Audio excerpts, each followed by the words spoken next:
오늘은 내가 죽지 않고 살아서라는 제목으로 하나님 말씀 전하도록 하겠습니다. 하나님께서 인간을 만드시고 지으시고 창조하시고 그 인간들이 행복하기를 바라셨습니다. 기쁘고 즐겁게 살기를 바라셨다는 거죠. 하나님의 그 마음은 지금도 변함이 없으신 것 같습니다. 하나님이 그의 자녀들을 볼 때 행복하고 즐겁게 살기를 바라시고 또 기쁘게 살기를 바라시는 것이죠. 그래서 데살로니가 전서 5장 16절에도 보면 항상 기뻐하라, 그렇게 말씀하셨어요. 사도 바울이 데살로니가 교회에 보낸 편지인데요, 이 편지에서 성도들을 향해 항상 기뻐하라, 그렇게 말씀하고 있습니다. 데살로니가 전서는 사도 바울이 쓴 여러 서신서들 가운데 가장 초기에 속하는 서신서로 알려져 있습니다. 바울이 선교를 하고 교회를 개척하고 복음을 전하면서 그리스도인의 삶 가운데 가장 중요한 요소 가운데 하나가 바로 이 기쁨이다 라고 하는 것을 확신하였던 것이죠. 성도들이 기쁨 가운데 사는 것, 그것이 바로 하나님의 마음입니다. 그의 자녀들을 향한 하나님 아버지의 뜻은 울고 사는 것 아니고, 인상 쓰고 사는 거 아니고, 기쁘게 사는 것, 행복하게 사는 것입니다. 그래서 항상 기뻐하라, 그렇게 말하는 거죠. 그뿐만이 아닙니다.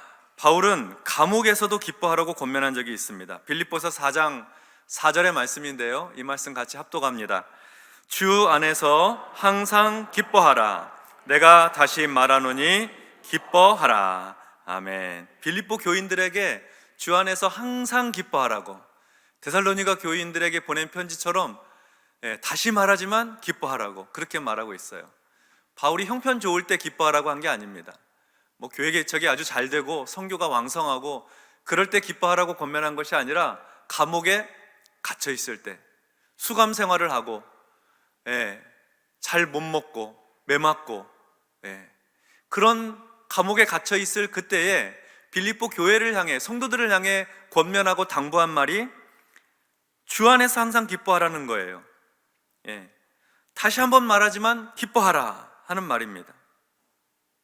기쁨과 즐거움은 우리 예수 믿는 성도들의 삶에서 결코 놓치지 말아야 할 가장 귀한 가치입니다. 신앙생활은 본질적으로 기쁜 것입니다. 그래서 우리 입술에서는 항상 감사하고 기뻐하고 그런 믿음으로 사는 거죠. 가급적 우리 입술에서는 죽겠네, 아이고 죽겠네, 이런 말은 이제 좀 덜 하는 겁니다. 어떤 목사님이 그러더라고요. 죽겠네 하지 말고 죽게 있네, 그렇게 모든 것이 다 죽게 있네. 일리가 있는 얘기 같아요. 근데 오늘날 사람들은 어떻게 살고 있는가 살펴보면 안타깝게도 우리나라 국민들은 자기 스스로 생각할 때 그렇게 행복하다고 느끼지를 못하고 있는 것 같습니다. 작년에 발간된 2022년 국민의 삶의 질 보고서에 의하면 우리나라는 세계 선진국 그룹 OECD 38개 그룹 가운데 나는 행복합니다, 우리나라 국민으로 사는 거 행복하고 좋습니다, 이렇게 행복하다고 표현한 사람들의 반응을 보니까 전체 10점 만점 가운데 5.9점 받았습니다. 38개국 중에 무려 36등을 했습니다. 그 뒤로 두 나라밖에 없어요. 경제적으로는 우리나라 10위권이거든요. 삶의 환경과 주변 삶의 시설들을 보면 되게 편안하고 아주 세련되고 좋아졌습니다. 그런데도 사람들 마음속에는 스스로 난 별로 행복하지 않아, 이렇게 느끼고 있다는 거죠. 늘 바쁘고 급한 일들로 쫓기며 살고 있고 또 성공을 향해 무한 경쟁을 하면서 달리고 있는데 정작 삶은 행복하지 않다는 것이죠. 기쁨을 다 놓치고 살고 있는 것입니다. 그래서 그런 것일까요? 우리나라는 선진국 가운데 자살률 1위의 오명을 안고 있습니다. 삶에 대한 깊은 절망과 우울함 때문에 행복은 둘째치고 희망조차 보이지 않으니 스스로 생을 마감하는 것이죠. 우울증 환자는 세계에서 가장 많은데 우울증 치료율은 상대적으로 매우 낮다고 합니다. 우리 자녀들의 상황도 크게 다르지 않은 것 같습니다. 청소년들의 자살률도 OECD 국가 중 1위입니다. 대학 입학을 위해서 공부하는 기계처럼 살고 있으니 자녀들이 행복할 리가 없습니다.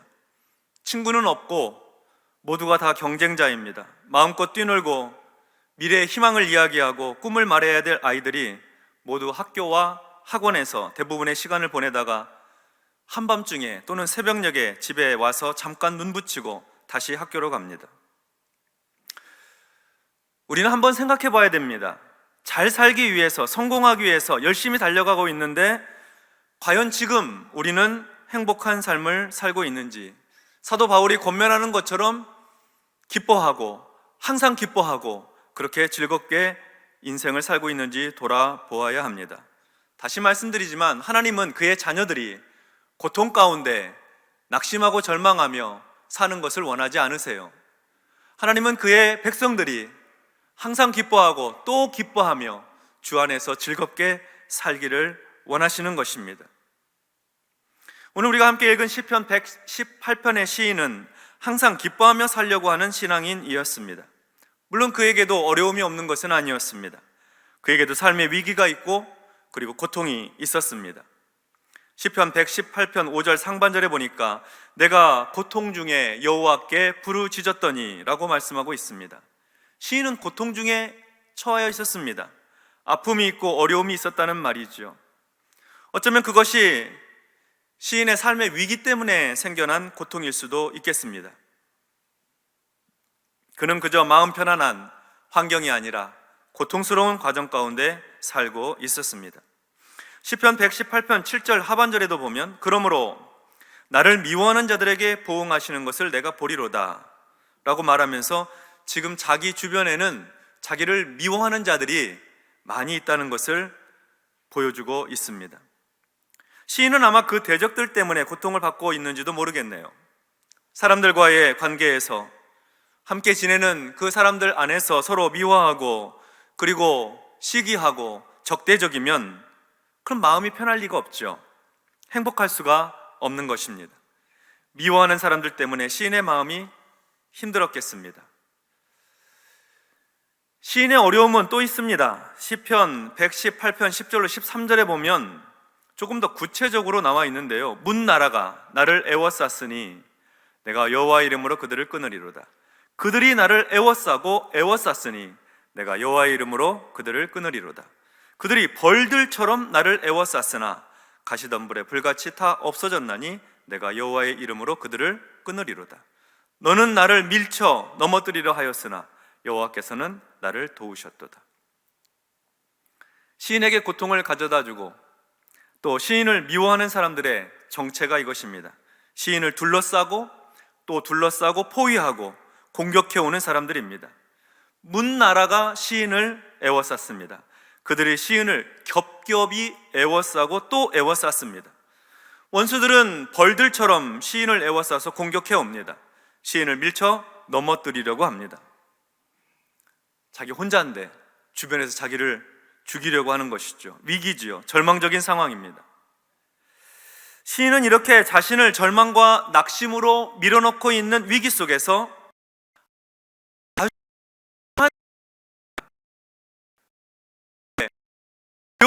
고통스러운데 죽고 싶은데 그런데 한 가지 시인의 마음속에 아주 중요한 결심을 하게 돼요. 이 결심이 아주 중요합니다. 매우 중요합니다. 17절 말씀인데요. 자, 이 말씀 우리 같이 합독하겠습니다. 내가 죽지 않고 살아서 여호와께서 하시는 일을 선포하리로다. 아멘. 한 번 더 읽습니다. 내가 죽지 않고 살아서 여호와께서 하시는 일을 선포하리로다. 아멘. 상황은 위기고 절망적인데 시인의 마음에는 굳은 결단과 결심이 있습니다. 흔들리지 않는 마음. 내가 죽지 않고 살아서 여호와께서 하시는 일을 선포하리로다. 이 말씀입니다. 이 말씀 붙드는 것이죠. 아무리 어려운 상황이라도 나는 죽지 않겠다. 아무리 힘들어도 나는 죽지 않겠다. 아무리 고통스러워도 나는 포기하지 않겠다. 나는 죽지 않고 살아서 하나님께서 하시는 일을 선포할 것이다. 이런 결단과 믿음의 고백이 지금 시인의 생명을 붙들어주고 있는 것입니다. 지치고 낙심이 되고 우울하고 절망스러울 때 여러분, 이 말씀을 기억하고 길지 않은 말씀이니까 암송할 수 있으면 더 좋죠. 내가 죽지 않고 살아서 여호와께서 하시는 일을 선포하리로다. 내가 죽지 않고 살아서 여호와께서 하시는 일을 선포하리로다. 몇 번 외웠는데 잘 안 외워져요. 그러면 쓰세요. 많이 쓰세요. 써서 냉장고에도 붙여놓고, 싱크대 앞에도 붙여놓고, 회사 사무실에도 붙여놓고, 화장실에도 붙여놓고, 여러 군데에 붙여놓으세요. 그리고 보일 때마다 암송하고 읽고 외치는 거예요. 속상할 때, 마음에 큰 슬픔이 막 찾아올 때, 절망감이 느껴질 때, 내가 죽지 않고 살아서 하나님께서 하시는 일을 선포하리로다. 내가 죽지 않고 살아서 하나님께서 하시는 일을 선포하리로다. 시인은 어떻게 이렇게 선포할 수 있었을까요? 이유는 한 가지입니다. 살아계신 하나님을 믿고 의지하고 있었기 때문입니다. 하나님을 신뢰하기 때문이에요. 하나님은 내가 행복하기를 원하시고 내가 기쁘고 즐겁게 살기를 원하시는 하나님, 나의 하나님이시다, 이렇게 믿고 있었기 때문에 하나님은 나를 여기서 멸망시키시고 끝내시고 사라지게 하실 분이 아니시다 하는 것을 확신하였기 때문에, 하나님 믿는 믿음 때문에 그렇게 고백했던 것이죠. 시인의 고백을 한번 더 볼까요? 시편 118편 5절로 9절의 말씀입니다. 내가 고통 중에 여호와께 부르짖었더니 여호와께서 응답하시고 나를 넓은 곳에 세우셨도다. 여호와는 내 편이시라. 내가 두려워하지 아니하리니 사람이 내게 어찌할까? 여호와께서 내 편이 되사 나를 돕는 자들 중에 계시니 그러므로 나를 미워하는 자들에게 보응하시는 것을 내가 보리로다. 여호와께 피하는 것이 사람을 신뢰하는 것보다 나으며 여호와께 피하는 것이 고관들을 신뢰하는 것보다 낫도다. 아멘. 시인의 고백을 보세요. 하나님이 내 편이시라는 거예요. 하나님께서 내 편이시니 내가 하나님을 신뢰하고 내가 하나님께 피하고 하나님을 의지하겠다는 것이죠. 그래서 이렇게 고백하는 거예요. 하나님이 내 편이시니까 내가 죽지 않고 살아서 여호와께서 하시는 일을 선포하리로다. 하나님께서 함께 하시고 하나님께서 도와주시고 하나님께서 편들어 주시니 하나님의 구원을 선포할 수 있다는 것이죠. 여호와께 피하는 것이 사람을 신뢰하는 것보다 낫고 여호와께 피하는 것이 고관들, 높은 자리에 있는 사람들, 권력자들에게 피하는 것보다 낫다. 믿음의 고백으로 나아가는 것입니다. 시인은 하나님을 향해서 또 이런 고백을 하고 있어요. 시편 118편 14절로 17절 말씀, 이 말씀 우리 같이 한번 합독하겠습니다. 여호와는 나의 능력과 찬송이시요 또 나의 구원이 되셨도다. 의인들의 장막에는 기쁜 소리, 구원의 소리가 있으며 여호와의 오른손이 권능을 베푸시며 여호와의 오른손이 높이 들렸으며 여호와의 오른손이 권능을 베푸시는도다.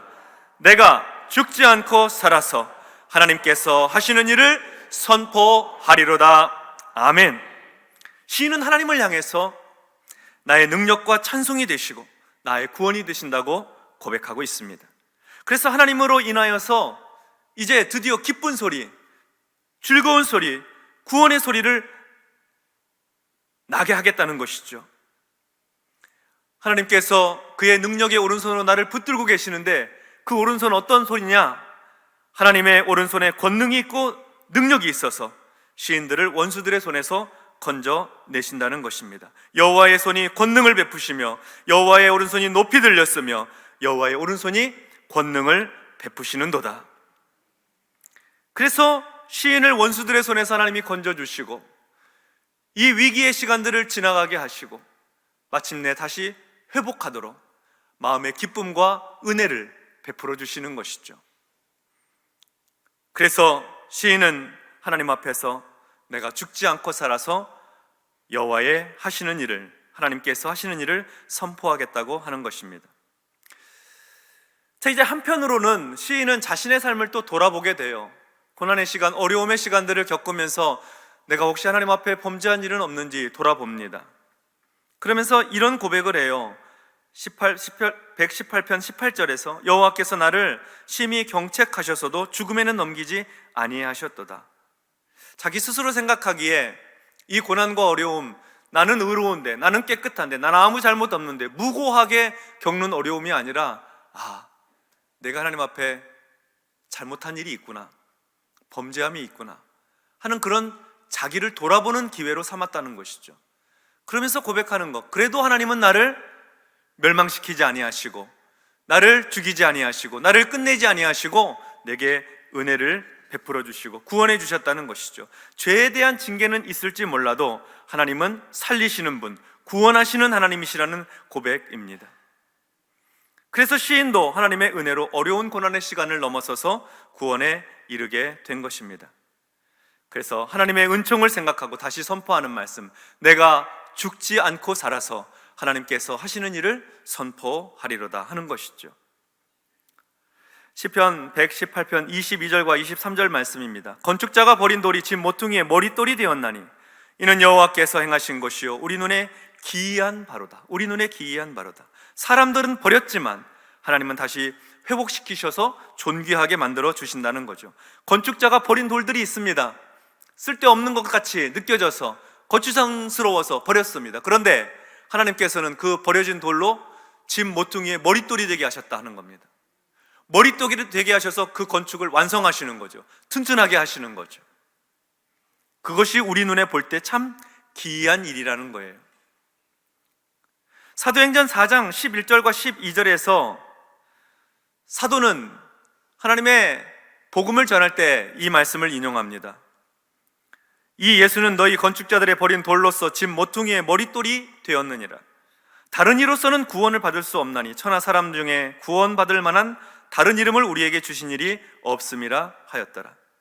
시편 118편 시인의 고백이 초대교회 사도들의 고백이 된 것입니다. 그것은 무엇이냐면 예수를 의미하는 것, 건축자들의 버린 돌, 유대의 종교 지도자들이 버린 돌, 곧 예수인데 그 예수님을 하나님께서는 하나님의 집에 모퉁이 돌이 되게 만들어 주셨고 인류를 구원하는 그런 귀한 사역과 그리고 그 역할을 감당하게 만들어 주셨다는 거죠. 그래서 다른 이름으로는 구원받을 수 없다는 거예요. 모퉁이 돌 대신 예수 그리스도를 통해서 구원받게 되는 것이라는 거죠. 우리 눈에 볼 때 그 일이 어때요? 기이한 일이에요. 기이한 일이에요.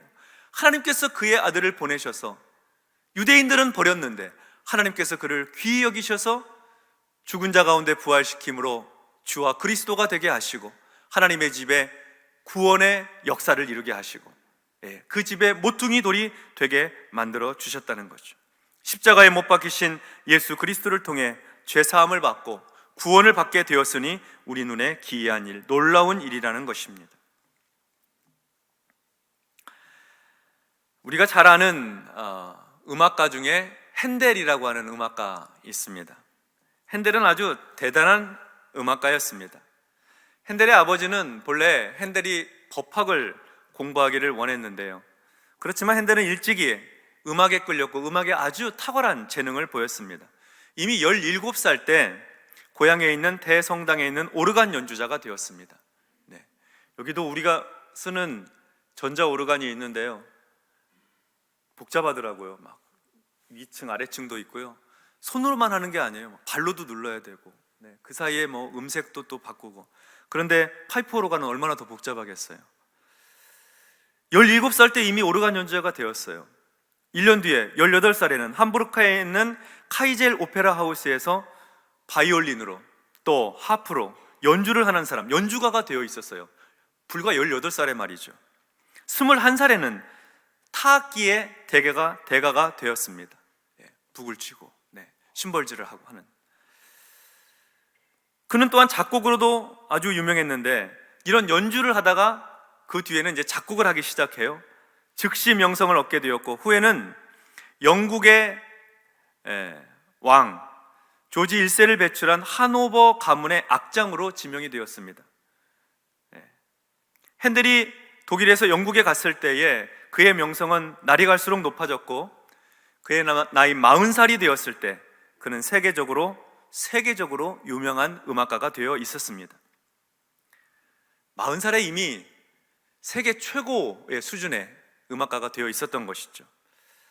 하지만 그의 명성과 재능에도 그는 심각한 어려움을 만나게 됩니다.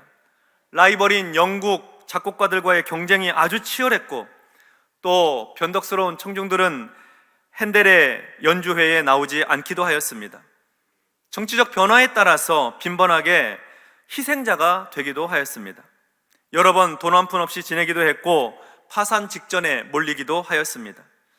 성공 후에 가장 최고봉에 있다가 찾아오는 거절과 실패의 고통은 참으로 견디기 어려운 것이었습니다. 건강까지 악화되면서 문제는 더욱 심각하게 되었습니다. 발작 증세도 있었고요, 오른팔과 네 손가락을 제대로 쓸 수 없게 되었습니다. 악보를 그릴 수가 없죠. 뭐 하다 보면 쓰러지고 발작을 일으키고 하니까요. 시간이 지나고 나서 건강은 좀 회복되긴 했지만 더 이상 그에게 희망이 없어 보였습니다. 음악 활동 별로 하고 싶지 않은 거죠. 깊은 우울감, 절망감 속에서 고통 가운데 신음하고 있었습니다. 1741년에 마침내 핸델은 56의 나이로 은퇴를 결심했습니다. 더 이상 음악을 하지 않겠다, 그렇게 결심한 거죠. 스스로 비참했고, 그리고 좌절에 빠졌습니다. 경제적으로는 빚더미에 올라 있었기 때문에 제정신이 아니었습니다. 자기 연민과 실망감으로 마지막 고별 연주에도 포기하였습니다. 그런데 바로 그해 8월에 찰스 제닝스라고 하는 친구가 핸델을 찾아옵니다. 제닝스는 지쳐있는 핸델을 격려해 주었습니다. 당신의 그 탁월한 음악적 재능, 사람들이 듣고 신비한 감동 가운데 있는 그 재능을 놓치지 말라고 그렇게 격려해 줘요. 그러면서 그리스도의 생애에 대해서, 예수 그리스도의 생애에 대해서 쓴 대본을 하나 전해줍니다. 그리고 이 대본에 맞게 작곡을 좀 해달라고 부탁을 해요. 그 일은 핸델의 마음을 움직이기에 충분했습니다. 아무도 알아주지 않고 자기는 이제 완전히 절망의 가운데 처해 있는데 친구가 찾아와서 당신은 아직 최고의 음악가라고, 이 세상 최고의 음악가라고 격려해 주면서 다시 곡을 쓰도록 그렇게 도와주니, 그리고 대본을 읽어가면서 예수 그리스도의 생애를 접하면서 마음에 큰 감동을 받게 됩니다. 그래서 불과 24일 동안 260페이지에 달하는 악보를 써요. 그림을 막 그리는 거죠. 가슴속에 막 울려 퍼지는 그것을 막 적어내요. 그래서 탄생한 것이 바로 그 유명한 핸델의 메시아입니다. 메시아 전곡을 다 연주하려면 한 2시간 10분 정도 걸린다고 해요. 그 메시아 곡 안에 우리가 잘 알고 있는 그 유명한 곳, 할렐루야 할렐루야, 그 곡도 거기 안에 포함되어 있는 거예요. 이 위대한 곡들은 그가 죽지 않고 살아서 하나님의 영광을 드러내려고 할 때에 세상에서 빛을 본 것입니다. 내가 죽지 않고 살아서 여호와께서 하시는 일을 선포하리로다. 성도 여러분, 우리는 누구나 힘들고 어려운 시간을 맞이할 수 있습니다. 살아오셔서 아시겠습니다만 인생을 살다 보면 핸델과 같은 천재적인 재능을 가진 사람도 실패하기 쉽고 넘어질 때도 있습니다. 열심히 살려고 분주히 달려왔는데 오늘의 나를 바라보니 행복은 온데간데 없고 기쁨을 잃어버리고 우울하고 절망적인 상황과 마주할 때가 있다는 겁니다. 때로 그것이 우리의 대적자들 때문에, 원수들 때문에 힘든 시간을 보내기도 하고, 악한 사탄이 우리의 마음을 괴롭히기도 하고, 다른 사람 때문에 그런 마음 아픈 일을 겪기도 합니다. 그리고 어쩌면 그것이 시인의 고백처럼 우리의 허물과 죄 때문일 수도 있을지 모르겠습니다. 하나님의 책망일 수도 있다는 거죠. 그러나 그렇게 어려운 시간에도 우리가 한 가지 꼭 기억해야 될 거 있다고 했죠? 하나님은 우리를 죽이시는 하나님이 아니시고 하나님은 우리를 살리시는 하나님이시라는 사실입니다. 그래서 우리가 살아서 하나님의 일을 선포하기를 원하시는 거예요. 시인이 붙들었던 그 한 가지 고백, 내가 죽지 않고 살아서 여호와의 하시는 일을 나타내리로다, 선포하리로다 하는 것이죠. 하나님은 우리를 편들어 주시고 그 권능의 오른팔로 우리를 붙드셔서 마침내 건져주시고 구원하시는 하나님이십니다. 이러한 믿음 있는 성도들은 외칠 수 있습니다. 이러한 믿음 있는 성도들은 고백할 수 있습니다. 내가 죽지 않고 살아서, 내가 죽지 않고 살아서 여호와께서 하시는 일을 선포하리이다. 죽지 않고 살아서 하나님께서 행하시는 구원을 선포하고, 하나님께서 행하시는 회복을 선포하고, 은총을 선포하고, 우리를 통해 일하시는 하나님의 놀라운 일들을 세상에 간증하고 알리는 것이죠. 우리는 이 믿음 가지고 살아가는 것입니다. 내 실력, 내 재능, 내 소유를 갖고 살아가는 것이 아니라 이 믿음 가지고 내가 죽지 않고 살아서 여호와께서 하시는 일을 선포하리로다. 이 믿음 갖고 승리하는 것이죠. 사랑하는 성도 여러분, 어떠한 경우에도 이 믿음으로 승리하셔서 우리의 삶의 여정 가운데 우리 세대와 우리 다음 세대를 향하여서, 세상을 향해서 내가 죽지 않고 살아서 하나님께서 하시는 일을 선포하고 살아가는 복된 인생, 우리 자신도 행복하고 하나님께도 기쁨이 되는 그런 은혜로운 삶이 되시기를 주님의 이름으로 축원합니다. 아멘. 기도하겠습니다. 하나님, 감사합니다.